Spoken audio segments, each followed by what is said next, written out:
రాజకీయం రంగు మారుతుంది. ఒకప్పుడు రాజకీయ నాయకులు అంటే ప్రజా శ్రేయస్సు కోసం, ప్రజల సమస్యల కోసం మాత్రమే నిలబడేవాళ్ళు. ఇప్పుడు వాళ్ళ స్వార్థం కోసం అన్నదమ్ముల మధ్య, పక్కింటి వాళ్ళతోటి, కులం పేరుతోటి, మతం పేరుతోనూ ఒకరినొకడు కొట్టుకునేటట్టు చేస్తున్నారు.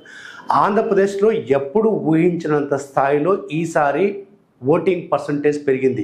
ఎక్కడెక్కడో ఏదో ఊర్లో సెటిల్ అయిన వాళ్ళని కూడా ఏదో ఒక రూపంలో వాళ్ళని రప్పించి ఓట్లు వేయించే కాడగా తీసుకెళ్లారు. ఇది చాలా గొప్ప పరిణామం.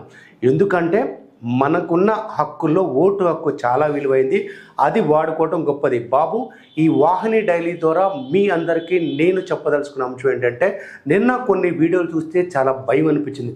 కొన్ని చోట్ల మర్డర్లు, కొన్ని చోట్ల కొట్టుకోవడాలు.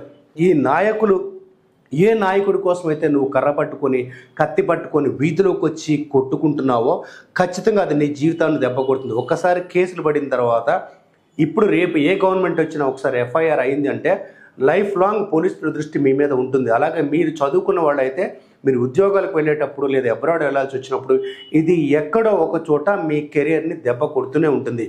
మీరు ఏ నాయకుడి కోసం అయితే ప్రాణాలు తీసుకునేంతగా వెళుతున్నారో ఆ వ్యక్తి రేపు అవసరమైతే పదవి కోసం ఆ పార్టీ నుంచి ఇంకొక పార్టీలోకి ఒక్క నిమిషం కూడా ఆలోచించకుండా తన ప్రయోజనం కోసం పార్టీలు మార్చుకోవడానికి రెడీగా ఉన్నారు.